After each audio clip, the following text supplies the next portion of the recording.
And finally, this process can lead to a very united nation. And I want to take this early opportunity to tell other stakeholders in this country, whether they are at the coast, whether they are in Western Kenya, whether they are in the Rift Valley, whether they are in Eastern Kenya, whether they are in Northern Kenya, let us borrow a leaf from the Mount Kenya Foundation in ensuring that there is proper dialogue without stone throwing, without jeering, but people listening to what others have to say. We want Kenyans to be persuaded by logic and not by the might of the gun or by the might of the stone. This is what we are looking for. As we move to the end of Uhuru Kenyatta's tenure, we must ask ourselves a few fundamental questions.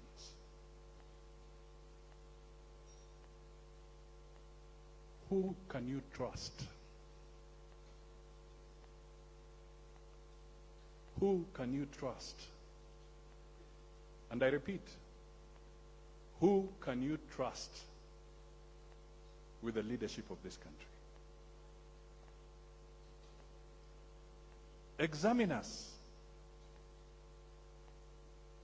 How many of us respect the rule of law? How many of us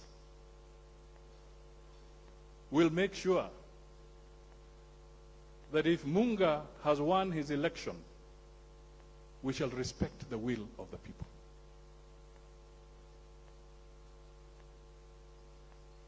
We must ask ourselves, who can you trust that given a position of authority, that individual, he or she, will not in any way misuse the office to visit hell and trouble on other Kenyans because they believe there's a grudge to settle?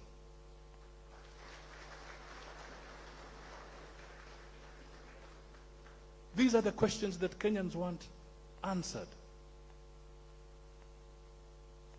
And they cannot be answered if everybody is not being given space to communicate and articulate their ideas.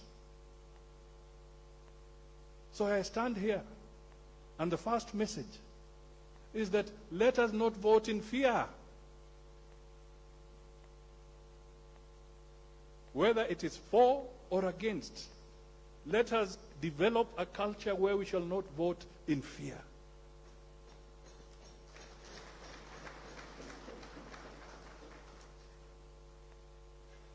If we respect constitutionalism, if we respect the rule of law, then nobody has anything to fear. And I want to guarantee to you that the leadership you are seeing in this room does not elicit fear on anybody. And we are not here to sell fear. So we must ask ourselves, what are the real challenges facing us?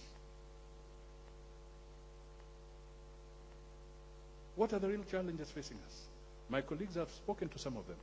But basically, right now, as we move forward, the economy is going to be a big challenge. And I've been speaking to this severally. Do we have a huge public debt? If there's anybody here who does not believe that we have a big public debt, then I don't know where you're living. We have it. So let's work together, put good leadership, and find a solution to that public debt. If we do not, it will consume us. That is why taxes are there, and they're increasing at a higher level. Because the burden is big. Munga might now have to shed off some of his staff. Ebui may have to do the same. And indeed, COVID accelerated a lot of problems. Almost 2 million Kenyans lost their jobs. What do we do to give energy to Munga to bring back the ones he had to send home, or Ebui, and at the same time give him energy to employ even more? That is where we should be looking.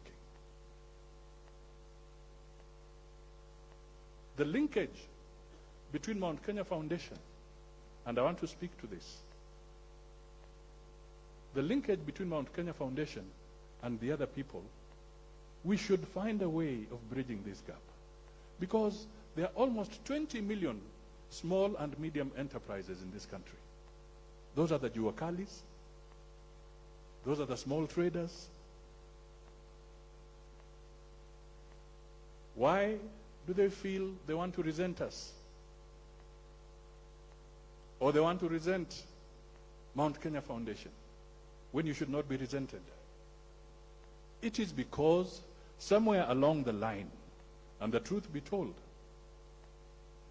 some policies have been put in place and they have injured those people, and they tend to look at Mount Kenya as the ones who have hit them.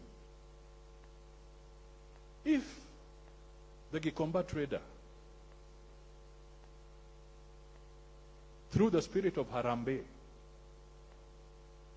or cooperation, were sharing a container under the principle of the less than container load arrangement, and we sit at the Treasury and we put a law that says they cannot cooperate, they can only bring in one container.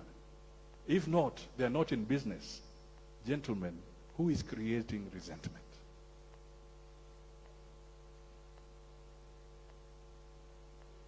Why are we setting up some of our people against other hard-working Kenyans?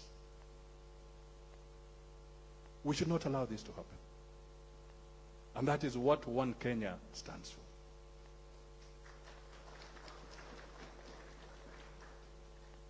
We must embrace the big industrialist and also embrace the small business person.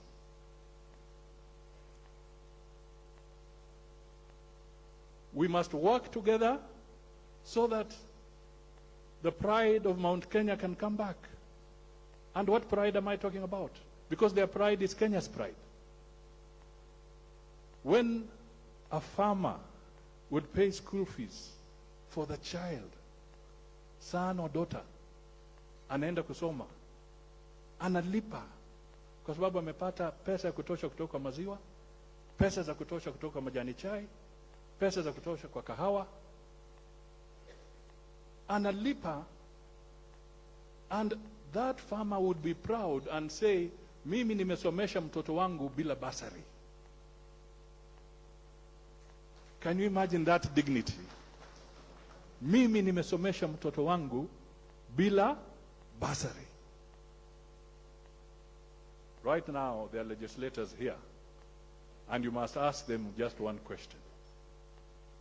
If you were to put a benchmark, wouldn't it be interesting to say that this year I had a queue of 100 applicants for bursary, but because the economy has improved, now I have received only 50 applicants, which means you are reducing the queue of those who are dependent.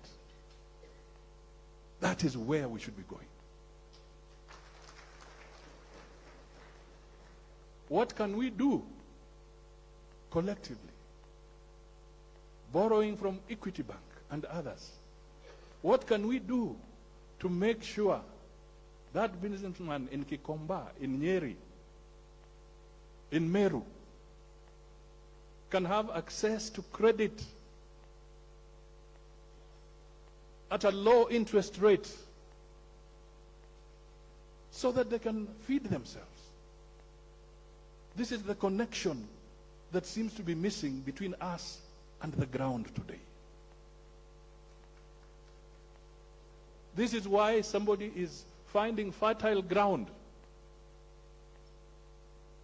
to give a false impression that they have instant coffee solutions for those Kenyans who are suffering. The reality is, he does not have instant coffee solutions. They're not there. So we have to work. Kibaki said, we want a working nation. And he also said, obey the law. Whenever he was supposed to make a speech, and I remember that one, it was basically a one-liner speech when people were not obeying the law. Kibaki just sent a message and said, obey the law. And it was a headline. Full stop. I want to do something a little bit extraordinary here. Forgive me for this. But I want to request Gibson Githumbi, if you could just come here. He's a member of the Mount Kenya Foundation. Because I want us to debunk the message that the Mount Kenya Foundation,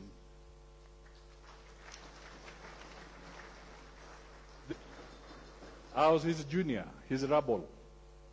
Others call him Mono, depending on which school you are in. But why have I brought him here? And listen to me carefully. Because, and bear with me, because it's a very important message for Kenya. Gibson's father had a kiosk at Westlands on Muthithi Road. And my father was also staying in Westlands. The kiosk is the one that educated Gibson.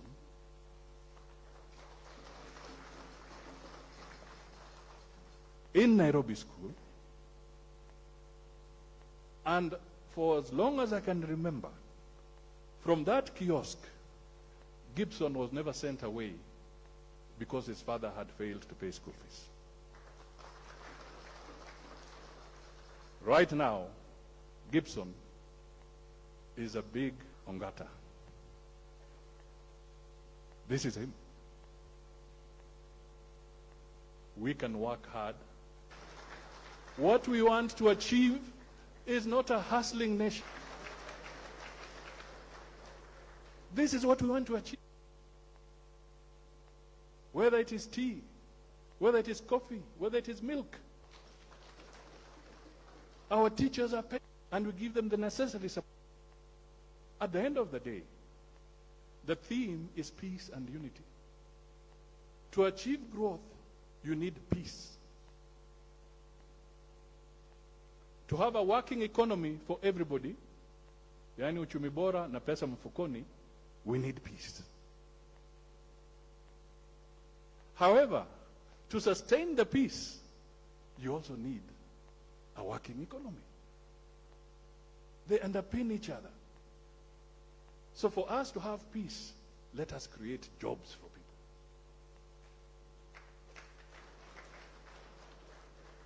For us to have peace, let the boda get the right return from his work. This is what we are going to do. Let everybody get what is rightfully theirs.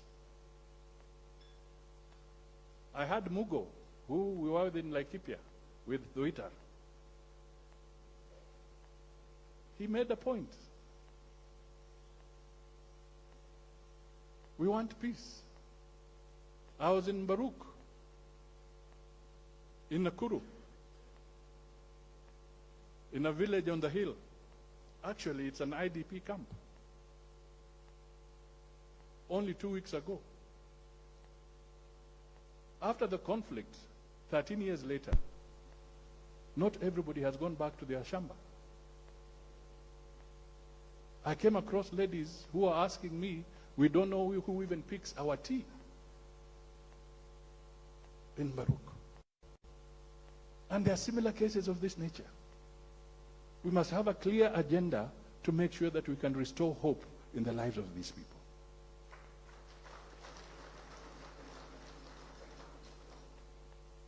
These, ladies and gentlemen, are the messages that we want to put across.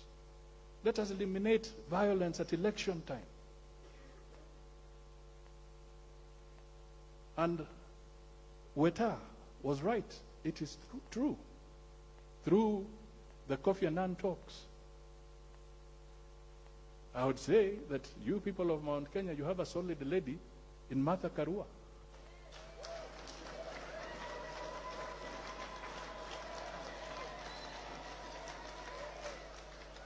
Because as I was team leader on the other side, she was team leader on the other, and you guys, she's a tough negotiator.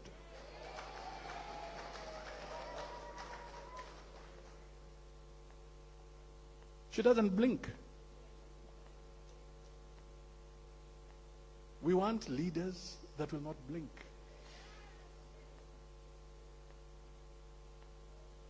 We want leaders that will work with integrity.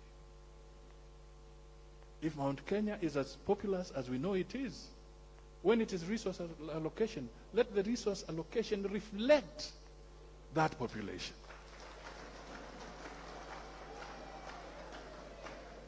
Let it reflect it. And equally, if there are challenges in other parts of the country, let us also find a way of compensating those extra challenges that may be in other parts of the country, so that everybody gets a fair chance. Let us make our judiciary work. Let justice be delivered on time. Ladies and gentlemen, this is what One Kenya stands for.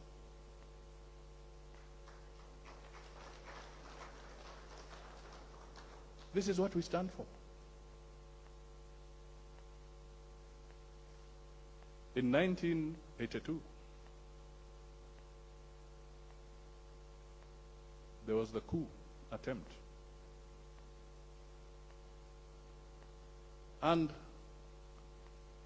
some of us, at least I was one of them, we were rounded up.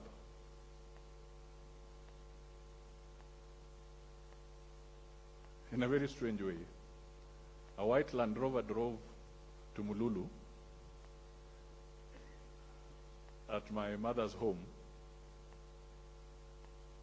And in that Land Rover, there were about 5 well-fed men, hefty ones, who came in and they told my mother, we want your son. He's actually a very good boy. This was at the university. And we'll bring him back. These guys took me away, and my mother never saw me for another 2 weeks. But I'm revisiting this because it is important that Kenyans also know that when there was that crisis, for 1 week before I found myself in Mululu, when my uncles were scared of taking me in because my father was in Mexico on duty, they were saying, just try and find your own way out.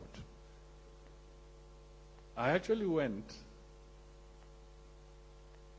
through courtesy of a friend of mine who I was in school with, called Mukundi Wahome from Odaya, and his father, Jindio Ngatia Wahome, allowed me to stay in his house for 1 whole week in hibernation. That tells you that never go ethnic, never profile ethnically, because I was saved and hidden by somebody from Mount Kenya in Othaya when the chips were down and my own uncles were hiding.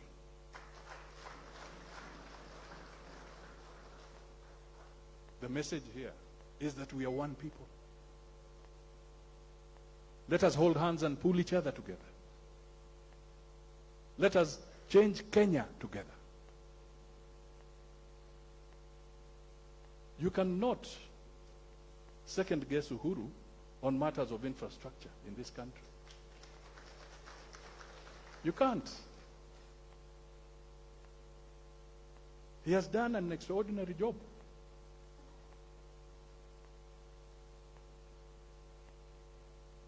However, when I was in Meru, my Meru friends told me, when you go back to Nairobi and you have a chance to talk to Uhuru, tell him we are a little bit disturbed because the Mau Mau roads have not yet been completed on this side of Meru, but they are moving very well on the other side. And the Meru, our eastern side, also fought for independence as Mau Mau. So basically, Rome cannot be built in a day. But here was a message that people are yearning for more development. Let us make Kenya stable so that we can also complete the Mau Mau roads on the other side of the mountain. And also roads in other parts of the country. The lady said, water is life. In fact, if I recollect, I think it was a message written by Jomo Kenyatta somewhere, that water is life. Let us also remind Kenyans that his or her vote is also life. We have reached a stage where the vote is also life.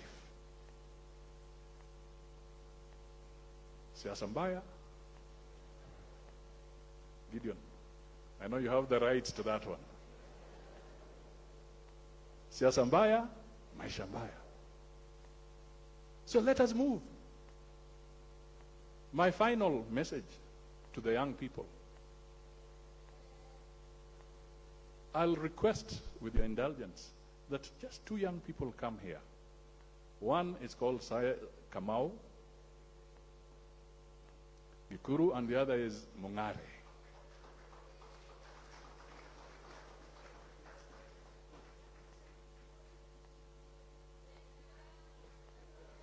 It will come. Let me say this, because there was even a young girl who said that she had not found a partner yet. Maybe I brought 2 partners here very close to you. Okay, why do I bring these 2 young men here? Because I want to send a very clear message that we as elders, and I'm talking as an elder in their context, not in the context of our PC or Munga, but in the context of these young men. Why I am bringing them here is because our experience should not be used to suppress the youth. We should not constantly remind the youth that wewe ni kijana, wewe ni mtoto. No. Let us bring them into the fold. Gikuru here is the Secretary General of ANC party. He is from Muranga. This other gentleman, Mungare, is from Nyamira, Kisii. He is head of ICT and digitization matters in the party. If you want to work with the youth, give them responsibility. Let us not pontificate and keep on saying, your time is tomorrow. No, their time is now. Thank you. So, in conclusion, I repeat to the Mount Kenya Foundation, when you go home, ask yourself, who can you trust? Who can you trust? When you sleep, who can you trust? If you are a businessman in Nairobi and you are a landlord, how do you feel when your houses have been occupied and you have never gotten restitution for those houses?